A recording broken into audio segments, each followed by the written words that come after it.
Atenção, eleitor, eleitora, estamos sabendo que é necessário fazer o cadastramento biométrico para as eleições. E há um prazo de atendimento no cartório eleitoral de Barretos até maio para esse cadastramento. Mas será que é obrigatório todos fazerem esse cadastramento biométrico? E quem não fizer? Para isso nós estamos recebendo aqui e agradecemos a presença da Alessandra Tamarose, que é a chefe do cartório eleitoral de Barretos. Nosso muito obrigado, Alessandra, pela sua presença. Obrigada, Lombardi, obrigada pela cessão do espaço, para os esclarecimentos necessários para a população. Então, realmente há um prazo, dia 9 de maio, só que esse prazo de 9 de maio é em virtude das eleições gerais, que as pessoas que não têm título de eleitor, ou seja, aquele jovem que tem entre 16 e 18 anos, ou que não votam no município de Barretos e tem interesse em transferir para cá, então o prazo de 9 de maio é para essas pessoas. Não é para o cadastramento biométrico, porque na verdade no nosso município de Barretos o cadastramento biométrico ainda não é obrigatório. O nosso prazo vai se estender até o ano de 2020. Só que, como algumas cidades no estado de São Paulo todo já tem um prazo limite que é bem mais curto, ou seja, nesse ano ainda, então está havendo essa confusão da população de um modo geral. Então, que fique bem claro, nós estamos realizando sim a biometria desde o ano de 2015, a população tem comparecido, só que o nosso prazo limite não é dia 9 de maio. Após as eleições, após a reabertura do cadastro, volta esse cadastramento. Continuaremos fazendo normalmente. Isso significa que em 2020, nas eleições aqui para prefeito, vereadores, aí vai ser obrigatório o eleitor se apresentar nas eleições já com esse cadastro pronto. Exatamente. O nosso cadastramento biométrico vai ser válido para as próximas eleições municipais. E como é que o eleitor vai chegar e ser impedido de votar se ele não fez o cadastro? É assim, nessas eleições gerais agora de outubro, o eleitor que não passou pelo cartório, não cadastrou digitais, não fez a biometria, ele vai votar como ele sempre votou. Ou seja, leva o título de eleitor que ele já tem, um documento com foto, e aí ele vai poder votar normalmente. Agora, nas próximas eleições, já vai ter inscrição no título de identificação biométrica e esse eleitor não vai constar mais no caderno de votação, porque o título dele vai ser cancelado. Mas lembrando isso, que é só para as eleições de 2020. Então, o atendimento agora, nesse período, não é obrigatório ir lá, vamos deixar isso bem claro, né? Pode-se deixar para depois. Mas é que se todo mundo deixar para depois, o acúmulo vai acontecer de novo. Exatamente. O que acontece? Como o nosso cartório eleitoral ainda não está no prazo final, o nosso horário de atendimento ao público é somente no período da tarde, do meio-dia até às 18 horas. De manhã acontece outro tipo de serviço, né? O serviço interno da Justiça Eleitoral, com filiações partidárias, né? Os processos atinentes à Justiça Eleitoral, ou seja, outro tipo de serviço. Quando chegar no prazo final, com certeza nós faremos um horário estendido, né? Das 8 da manhã até as 18 horas, mas isso não para agora.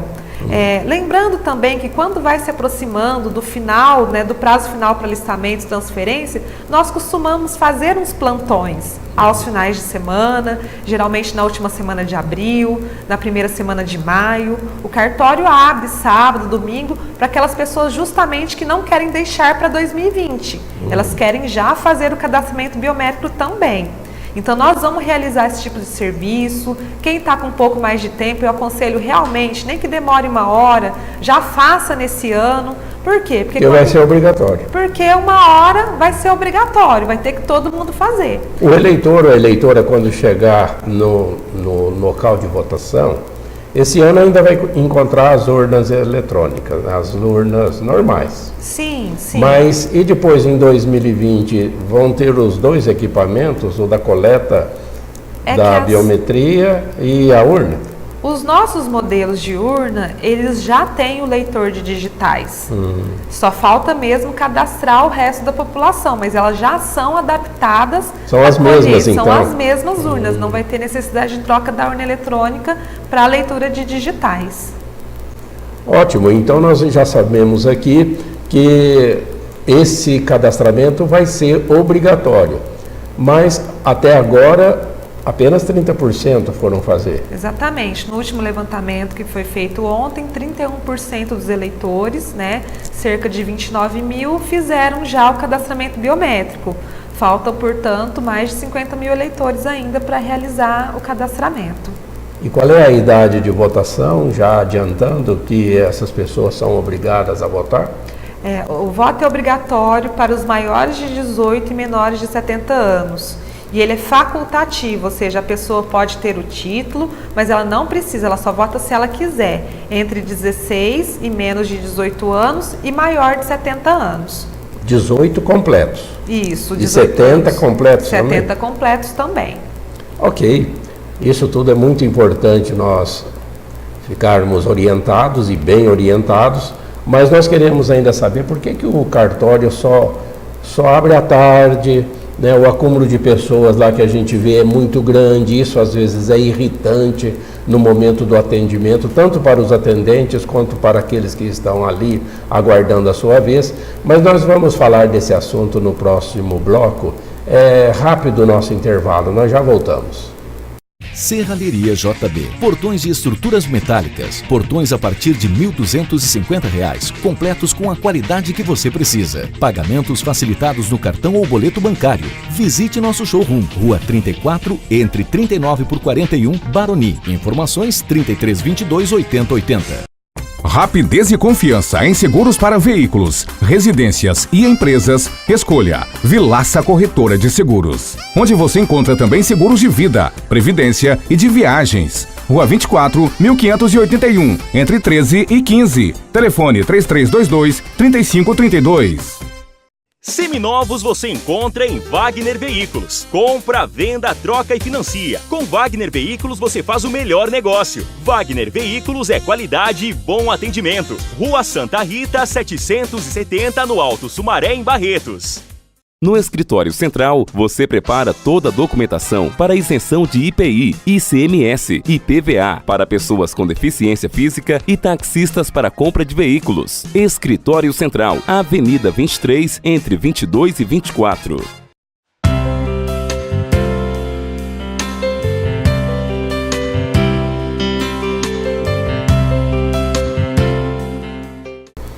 Agora nós perguntamos a Alessandra Tamarose, que é a chefe do cartório eleitoral de Barretos, por que o cartório só funciona do meio-dia até a tarde, até às 5, né? Até às 18 horas. Até às 18 horas. E de manhã ele é fechado.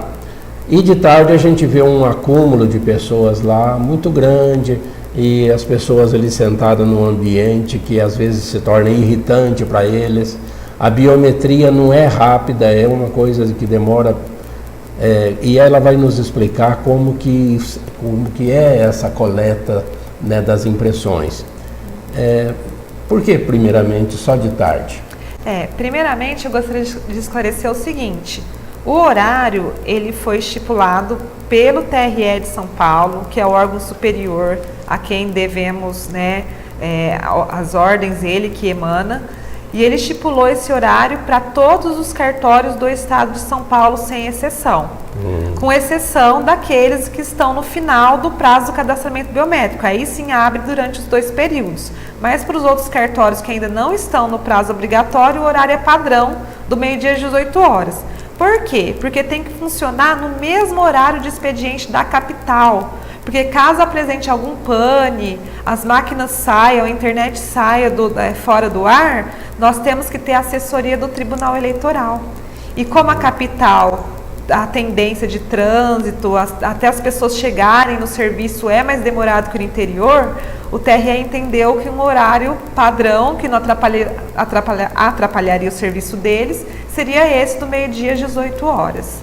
Então, por esse motivo, de manhã é realizado outro tipo de serviço no cartório, serviços internos, né?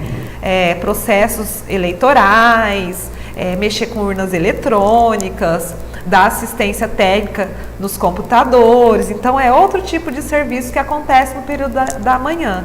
E o atendimento ao público, devido a essa dependência que nós temos da capital, tem que ser no mesmo horário que eles. Ô, Alessandra, mas a questão do ambiente ali, a gente entende problemas de verba, de aluguel, aquele prédio deve ser alugado, né? É locado. Então, para receber com qualidade os cidadãos e as cidadãs que ali se apresentam, e normalmente de 2 em 2 anos o cartório eleitoral tem um acúmulo de pessoas, seria ideal que tivesse um local mais agradável do que aquele.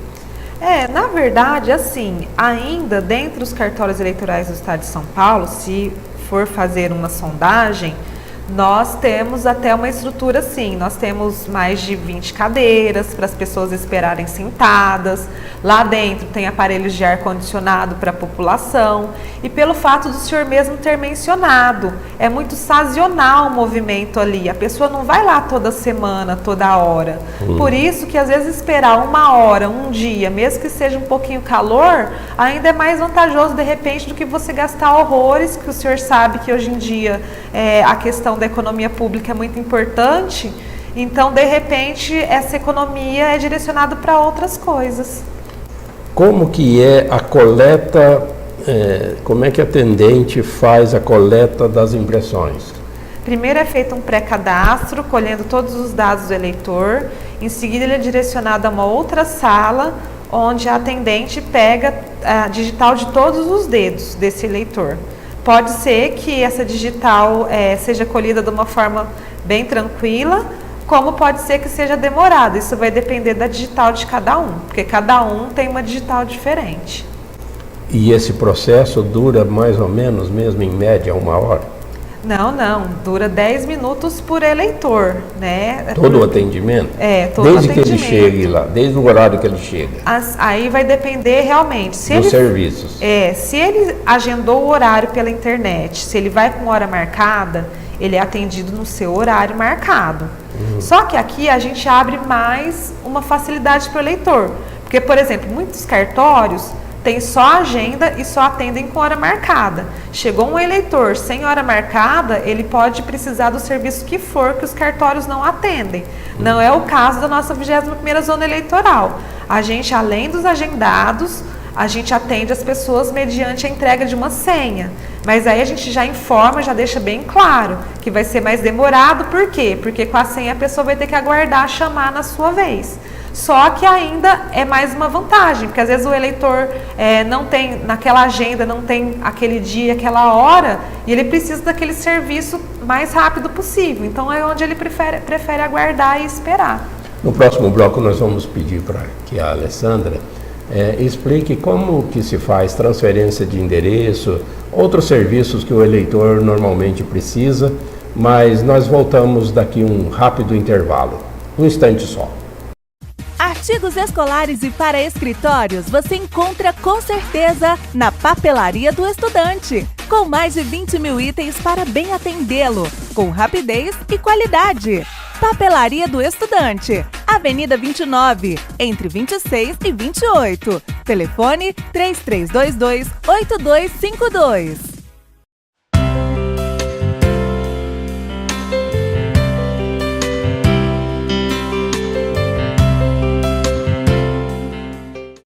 Programa Fé e Cidadania na TV Virtual TV Lombardes, ligado às pastorais sociais da igreja, e hoje recebendo aqui a chefe do cartório eleitoral de Barretos, Alessandra Tamarose, e nos explicando as providências que os eleitores em geral devem tomar desse ano, porque vamos ter eleições em outubro.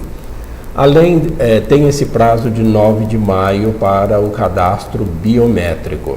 Mas, depois desse prazo, o eleitor ainda pode procurar o cartório eleitoral para quais providências? Na verdade, Lombardi, o prazo de 9 de maio não é para o cadastramento biométrico. O cadastramento biométrico pode ser feito até 9 de maio, mas depois das eleições a gente vai continuar fazendo normalmente. Esse serviço. O prazo do dia 9 de maio é para aquele eleitor, por exemplo, que não tem título, o jovem, que quer tirar seu título para votar nas eleições. Aquele que quer transferir para o município de Barretos, ou que quer mudar o local de votação, ou quer pedir a transferência para uma sessão especial porque ficou com dificuldade de locomoção. Então, ou seja, para regularizar o título, aquele eleitor que não vota nem justifica várias eleições, Então ele tem até 9 de maio para comparecer Os que também não votaram nas últimas eleições e precisam regularizar, Isso. também é esse prazo. Também é esse prazo, com exceção do cadastramento biométrico. E não vai ter prorrogação de jeito nenhum? De jeito nenhum. Esse prazo é 150 dias antes das eleições. O cadastro fecha por uma questão de logística e de legislação. Quais os serviços que vocês, então, continuam fazendo depois, a partir de maio? A partir de maio, aí começa o trabalho voltado à montagem das mesas receptoras de votos, né, o trabalho com os mesários, os cursos, as palestras, as montagens, a fiscalização da propaganda eleitoral. Então, são serviços, a montagem das eleições.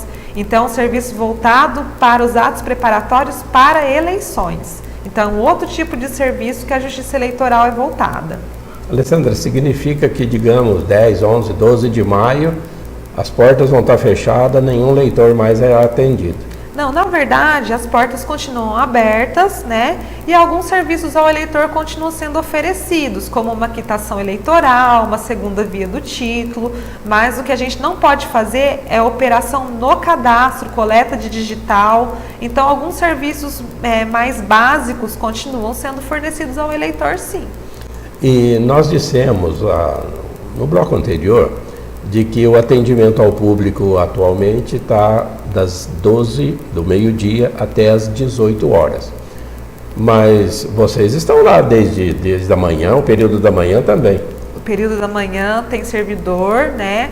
Um servidor para realizar aquele serviço. Apenas serviços internos. Quais são os serviços normalmente que são feitos de manhã?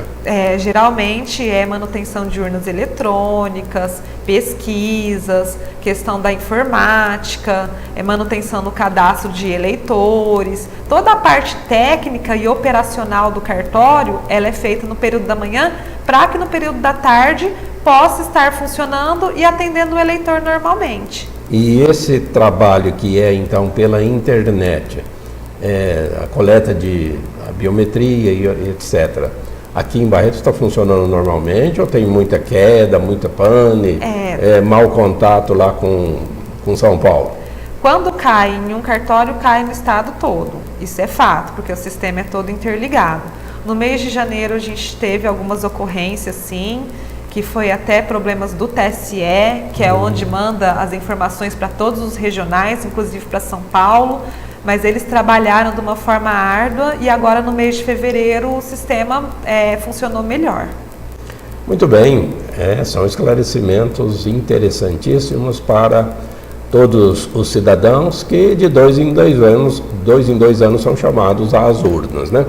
E nós temos aí alguns boatos nas redes sociais com relação a votos nulos, a votos de protesto, etc. Nós vamos pedir que a Alessandra, no próximo bloco, nos esclareça a respeito desses, se são fake news, se são notícias falsas, se são só boatos, ou qual a realidade na contagem dos votos. Nós voltamos daqui um rápido intervalo. Do básico ao acabamento, escolha a Comap. Todo mês com ofertas especiais. Pisos, revestimentos, porcelanatos, tudo em até 6 vezes no cartão. Construa mais barato com a Comap. Rua 36, esquina da Avenida 47. Telefone 3321-0200.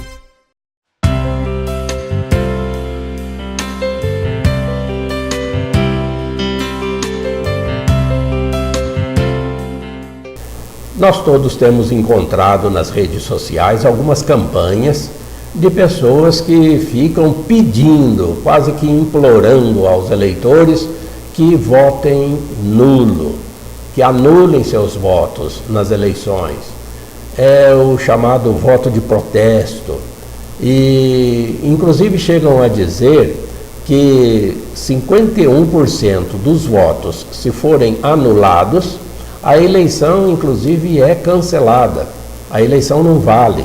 Se 51% dos votos forem anulados, vai ser necessário fazer uma nova eleição. Será que são boatos, só fake news, né? Notícias falsas? Qual é a realidade de uma eleição que tenha uma grande quantidade de votos nulos?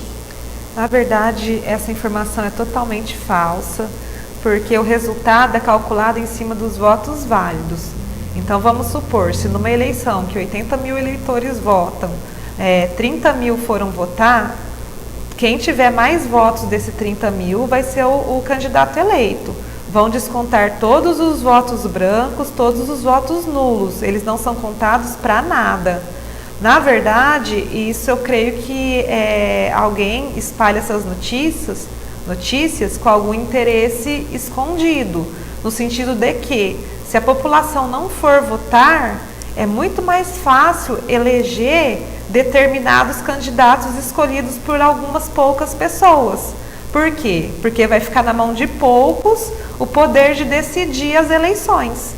Então, quanto mais a população se abstém de votar, quanto mais voto branco tem, quanto mais voto nulo tem, mais fácil de eleger determinados candidatos, porque o resultado é calculado em cima só de quem foi efetivamente realizar a votação. Então é uma completa mentira essa campanha de que 51% dos votos nulos anula a eleição completa. É uma completa mentira, porque as eleições, como eu já disse anteriormente, ele é calculado em cima dos votos válidos. Dentre os votos das pessoas que deram em candidato X, Y, Z, quem obteve mais votos dessas pessoas vai sair o vencedor. Alessandra, a gente encontra eleitores já desanimados de tanto votar e o país, ou o estado, ou o município, a sua cidade, sempre em crise, sempre com carências básicas, a população sofrendo. E certas pessoas dizem, não vou votar mais, não quero votar, se eu pudesse eu não iria nem votar mais. Isso já mexe com a cidadania, né? Com a necessidade que nós temos como políticos que somos todos nós, de trabalhar pelo bem comum. E o voto consciente é necessário, não é? Apesar dessas recentes notícias, né, no meio político, que estarem realmente desanimando a população, eu acho que, infelizmente ou felizmente, nós temos o poder desse voto que foi a duras penas, que foi conquistado. Para as mulheres, por exemplo, há um tempo atrás, as mulheres não tinham esse direito, né? Várias pessoas durante anos e anos, antigamente era para poucos o voto. Então, assim, foi um direito que a população lutou muito para conquistar. E aí você jogar esse direito no lixo também, então, assim, eu acho que a pessoa tem que buscar informações. Hoje em dia a gente tem uma vasta forma de procurar, assim, saber quem é a pessoa, o passado dela, o que ela fez na comunidade, né, o que ela pretende fazer. Então eu acho que a pessoa tem que peneirar isso e não desistir, porque, como eu disse na outra ocasião, se a pessoa se abstém de votar, ela vai estar dando a chance para o outro escolher, né? O outro escolher o governante dela. E se ela escolhe o governante, depois ela vai cobrar, né? Cobrar as soluções, vai cobrar serviço. Então eu acho que a população, não só nas urnas, mas de um modo geral, ela tem que buscar essa participação política mais ativa, né? Cobrar, fiscalizar. Eu acho que se a população toda, né, de um certo modo, em vez de só ficar reclamando, mas agir ou contribuir de alguma forma, eu acho que as coisas começam a melhorar. Muito bem, é necessário mesmo o exercício da cidadania. É fundamental para a pessoa humana que vive numa sociedade realmente demonstrar o seu interesse pelo bem comum, porque nós somos uma rede social. Ninguém é sozinho, ninguém pode ser individualista. E o voto é um direito, né? O voto não por ser obrigatório, mas é a forma que nós podemos escolher representantes bons que visem realmente o bem comum. Nosso muito obrigado, Alessandra, por ter aceito esse nosso convite, viu? Eu que agradeço, obrigada, boa tarde a todos. E até mais.